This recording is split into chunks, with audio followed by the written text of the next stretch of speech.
Assalamualaikum warahmatullahi wabarakatuh.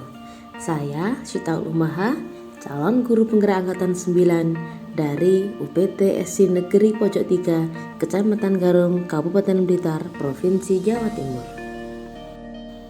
Saya akan memaparkan demonstrasi kontekstual tentang pemikiran Ki Hajar Dewantara, yaitu pendidikan yang berpihak pada murid sesuai dengan konteks diri murid dan sosial budaya di daerah asal. Pendidikan menurut Ki Hajar Dewantara adalah tempat persemaian benih-benih kebudayaan dalam masyarakat.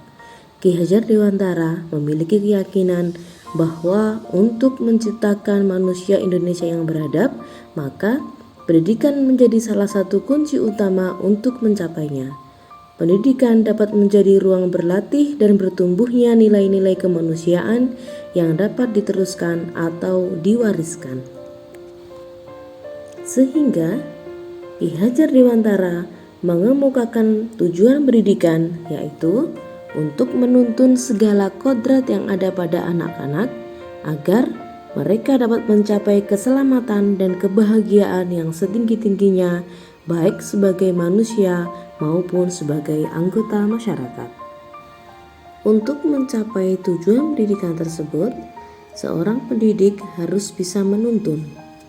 Dalam proses menuntun, anak diberi kebebasan, namun pendidik sebagai pamong dapat memberikan tuntunan dan arahan agar anak tidak kehilangan arah dan membahayakan dirinya.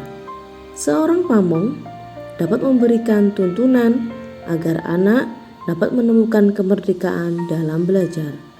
Anak juga secara sadar memahami bahwa kemerdekaan dirinya juga mempengaruhi kemerdekaan anak lain. Oleh sebab itu, tuntunan seorang guru mampu mengelola dirinya untuk hidup bersama dengan orang lain, yaitu menjadi manusia dan anggota masyarakat. Dalam proses menuntun, hendaknya bertitik tolak pada dasar pendidikan anak. Dasar pendidikan anak berhubungan dengan kodrat alam dan kodrat zaman. Kodrat alam berkaitan dengan sifat dan bentuk lingkungan di mana anak berada, sedangkan kodrat zaman berkaitan dengan isi dan iramanya. Artinya, cara belajar dan interaksi murid abad ke-21 tentu sangat berbeda dengan para murid di pertengahan dan akhir abad ke-20. Kodrat alam Indonesia dengan memiliki dua musim, yaitu musim hujan dan musim kemarau, serta bentangan alam mulai dari pesisir pantai hingga pegunungan, memiliki keberagaman dalam memaknai dan menghayati hidup. Demikian pula dengan zaman yang terus berkembang secara dinamis, mempengaruhi cara pendidik menuntun para murid. Filosofi pendidikan Ki Hajar Dewantara yaitu ing ngarsa sung tulodo, ing mantyo mangunkarso, tutwuri handayani, yang diartikan di depan memberikan contoh yang baik, di tengah memberi semangat, dan di belakang memberikan dorongan, mencerminkan kedalaman filosofi Ki Hajar Dewantara yang tidak lekang oleh waktu. Jika menilik lebih dalam, sekolah atau kelas pun merupakan sebuah sistem pendidikan dalam ruang yang kecil.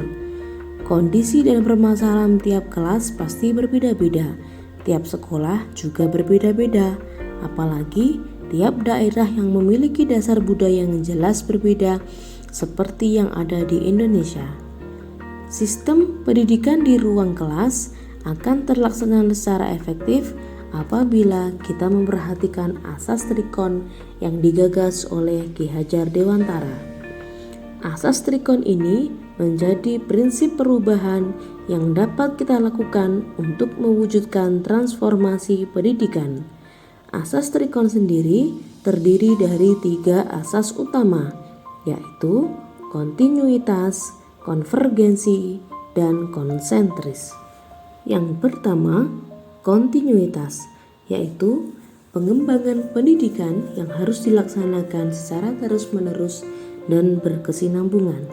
Yang kedua, konvergensi, yaitu pengembangan pendidikan yang dilakukan bisa mengambil dari berbagai sumber dan disesuaikan dengan kebutuhan dan potensi yang kita miliki sendiri. Dan yang ketiga adalah konsentris, yaitu pengembangan pendidikan yang dilakukan harus tetap berdasarkan kepada kepribadian kita sendiri. Dalam transformasi pendidikan berkaitan erat dengan budi pekerti. Pendidikan dituntut untuk mampu mendorong peserta didik agar menggunakan akal dan pikirannya sehingga mereka mampu mengatasi permasalahan dan bermanfaat terhadap orang lain. Selain itu, pikiran juga perlu diseimbangkan dengan perasaan sehingga dalam bertindak tidak semaunya sendiri dan memiliki bekal empati serta simpati. Pendidikan juga perlu mendorong setiap anak untuk memiliki kemauan dan semangat untuk meraih cita-cita dan impiannya. Untuk mencapai itu semua, pendidikan dan pendidik harus memandang anak dengan rasa hormat. Artinya, pendidikan berorientasi atau berpusat pada anak. Sebagai seorang pendidik, menjadi motivator atau fasilitator kepada peserta didiknya dengan memberikan pembelajaran yang berpihak kepada peserta didik sehingga apa yang menjadi kebutuhan peserta didik dalam pembelajaran dapat dipenuhi. Peserta didik juga diberikan kebebasan dalam mengeksplor sumber ilmu pengetahuan dengan pemanfaatan teknologi yang ada pada saat ini. Peran guru dalam pemanfaatan teknologi di sekolah yaitu bisa sebagai pengawas penggunaan agar peserta didik mendapatkan materi dan ilmu pengetahuan yang sesuai. Namun, ternyata masih banyak guru yang belum memahami pemikiran Ki Hajar Dewantara tersebut. Masih banyak di sekolah-sekolah yang menerapkan pembelajaran dengan sistem teacher center. Padahal, model tersebut sudah tidak relevan dengan perubahan masa dan perubahan karakteristik murid. Dengan model teacher center, maka murid tidak mendapatkan kemerdekaan yang penuh untuk dapat mengembangkan potensinya. Ada dua tantangan besar yang ada di dunia pendidikan saat ini. Yang pertama, yaitu rendahnya minat dan motivasi siswa dalam mengikuti proses pembelajaran. Dan yang kedua, masih banyak guru yang belum memiliki kompetensi mengimplementasikan pemikiran Ki Hajar Dewantara di kelas.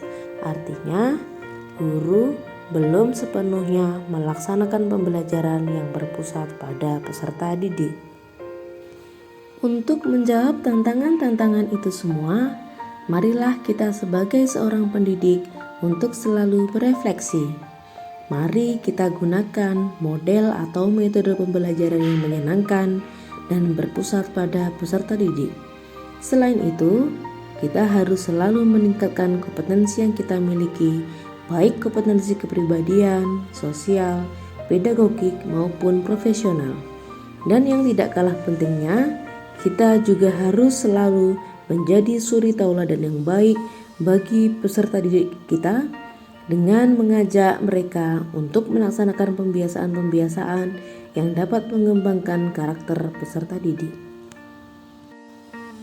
Akhir kata, mari kita untuk selalu bersemangat untuk menjadi guru yang menuntun, memandang anak dengan rasa hormat, memerdekakan, dan menjadi suri tauladan yang baik. Terima kasih sudah menonton video ini. Semoga bermanfaat. Salam guru penggerak. Wassalamualaikum warahmatullahi wabarakatuh.